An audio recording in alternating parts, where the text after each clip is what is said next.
are here for another week of Vayikra variety. This week is a double Torah portion of Tazria Metzora. Therefore, we are making double chocolate chip cookies. Yes, you heard me correctly, double chocolate chip cookies. There is another reason why we're going to be making these, which somehow connects to this week's portion. This is a super simple recipe. It is based on a recipe that you can find all over the internet for similar types of cookies. But if you've got children at home, if you've got grandchildren who are going to be visiting in the garden, socially distancing, and you want a simple activity to do with them, trust me, these are incredible. So let's get started, and then I'll tell you about this week's portion. In here, I've got 125 grams of butter. You could use margarine, but seeing as I'm going to be using milky chocolate, I'm using butter at the moment. Also, it means that I'm less likely to munch them after a meaty meal. What I like to do is make sure the butter's been out of the fridge for a good couple of hours, but even then I want to give it a bit of a mix before I add in my other ingredients just to soften it slightly. This, as I said, is a simple recipe. I'm making a small batch of cookies, but you can easily double, triple, quadruple, whatever the other multiples are of this recipe to make more and more and more. So, into my 125 grams of butter, I'm going to be adding in 175 grams of light brown sugar. If you don't have this, just use caster sugar. If you've only got dark brown sugar, use dark brown sugar. And you want to give it all a really good mix. So mixing the butter and the sugar together.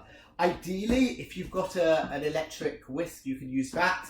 But actually, if you're doing it as an activity and you want to get out some stress, do it the hard way. Get a wooden spoon, get a bowl, and probably in true Rabbi Finn style, I'm going to be using too small a bowl, but let's give this a go. So, let me tell you about this week's portion. Tazria Metzora, it is a double portion. It is one of the most common double portions that we have in our calendar, where we read two parshiot, not just one, in the same week. And the main theme, or one of the major themes in this week's portion, is Sarat, best translated as biblical leprosy, because it is not like any modern disease.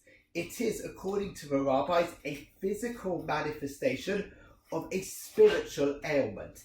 And if you look in the Talmud and other teachings, it becomes quite clear that a number of different sins are associated with this sarat. Essentially, somebody is doing something wrong in the eyes of God, and the way that they become aware of it, and the way even society becomes aware of it, according to this approach, is when they got sarat. So much so that actually sarat is not diagnosed by a doctor. It was diagnosed by a priest. So you would go to a kohen, and they would have a look at the symptoms that you had, and they would recommend 7 days of isolation, and then you'd come back and then see how it is, and then they would declare whether or not it is going to be sarat. I'm obviously oversimplifying it. To find out more, look in this week's portion. And as I've mentioned, it is one of those things which is associated with various sins, but the most famous one that most people will have heard of is Lashon Hara. Lashon Hara, and the consequence of Lashon Hara being you got this sarat back in the day. It doesn't exist today, this kind of biblical leprosy, because we don't have kohanim who are able to diagnose it in this way. Lashon Hara, very importantly, does not mean speaking untruths. Lashon Hara can actually be truthful speech. It is Lashon Hara, evil speech. It is unkind speech. It is the gossip. It is sneering. It is all these horrible things which break down the fabric of society and social life. And therefore, in a way, it is apropos that actually one of the consequences of getting sarat is that you would have to leave the camp for a period of isolation away, almost breaking that chain of negativity that you were bringing to the rest of society through your evil speech. Let me share with you a little bit more about the sarat once I've done some more to this ingredient. So, I've mixed my brown sugar and my butter together. I want it all mixed in because I don't particularly want patches of butter in my biscuit. Into here, I'm going to add in 1 egg. Now, also, truth, this could be an all-in-one recipe, but where's the fun in that? Baking's supposed to take a little bit of time, help you, calm down and enjoy the final product. So, give this a mix, and now I'm going to add in between 175 grams and 200 grams of self-raising flour. I like to hold back at the beginning, so I'm going to do about 175 grams of flour. And 50 grams of cocoa powder. Give it a little bit of a mix, but not too much, because now I want to add in a pinch of salt. The salt is completely optional, but I find that if you add a little pinch of salt, it makes these cookies moreish. It gives them that, you know, oh, I can't put these down and I need to have another one effect. It also helps draw out the chocolate flavour. Give this a really, really good mix. It's going to be quite a dry mix, and at some point you might be tempted to get your hands in to just help it all come together. Before you do that, add a splash of vanilla. Literally maybe a quarter of a teaspoon of vanilla, just to add another level of moorishness and flavour. So as I said, one of the fascinating facts about Savat is that you would have to be sent away from the camp for isolation for 7 days. And this makes a lot of sense, because if you want to stop the chain of transmission of negative behaviour, because negative behaviour is catchy, you send the person out. But it also had a second fact, which is it enabled the individual to reflect on their behaviour, to think, why is it that I've got this Savat? What have I done wrong? What do I need to change in my life?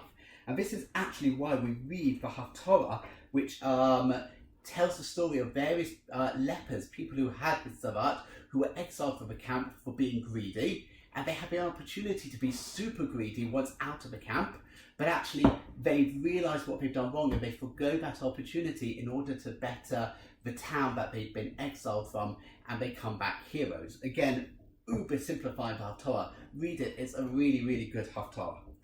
But what did Savat, certainly on a human being, look like? Well, if you read the Torah description, it was blotches of white skin, and it would, if the hair within it turned white, then the priest would declare that you had Savat. And that is why we are doing double chocolate chip cookies, because as well as using dark chocolate, I'm using white chocolate as well to signify the white patches of the Savat. So you could call these biblical leprosy cookies or Savat cookies, but nobody wants to eat that. So that is why they're being called a double chocolate chip cookie. So with your hands, just bring it all together, and now add in 70 grams of white chocolate, which I've chopped up into chunks, and 70 grams of dark chocolate, again, which I've chopped up into chunks. And just give it all a really, really, really good mix, or a bit of a knead with your hand. And this is going to be absolutely incredible. Once it's all done, you've got a choice. You can put this in the fridge and leave it till you want to cook it. You could probably even freeze it, but why would you want to do that? Maybe if you're doing a batch cooking, but in truth, I like to then cook the cookies and then freeze the frozen cookies, because it's so much easier to take out of the freezer ready-made cookies than have to take out dough, which you then cook again. So there you've got it. This is what it looks like. My double chocolate chip cookie dough is ready to turn into double chocolate chip cookies. So my oven is set to 170 degrees Celsius. It is a fan oven. I'm going to get a tray which I've lined with parchment paper, and this is actually quite nice and thick, so I'm going to be able to use my hands. Just make sure that all of the chocolate chips are spread out. I'm going to put this back in the bowl. But effectively, you want a good tablespoon, like a really heaped tablespoon size of mix. If you're flatten it slightly and put it onto the tray. You want to leave quite a big space in between your cookies, because these will flatten out a bit, and it's always temperamental how much they're going to flatten, so it's always best to leave quite a big space. So I think I'm going to have enough mix here to do about 10 or 12 cookies, so I might even do it over 2 trays. But look how easy was that.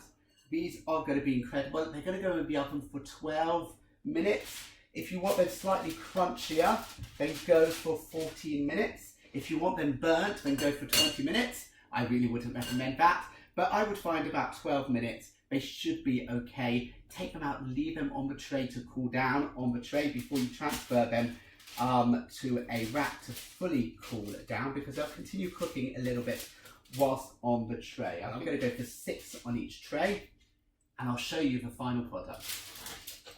So here they are, the final cooked cookies. They're just cooling down at the moment, so that's why I'm not able to eat them, but you can see the little bits of chocolate chip in there. If you want to make them look fancy like they come from a bakery, save a few of the chocolate chips, and once you've put the mixture on the tray, push a few chocolate chips on the top and they will stay on the top. But I'm really happy with these. They're going to be a mixture of crunchy, gooey, chewy, amazing double chocolate chip cookies for a double portion. Give them a go. Have a great week and an amazing Shabbos.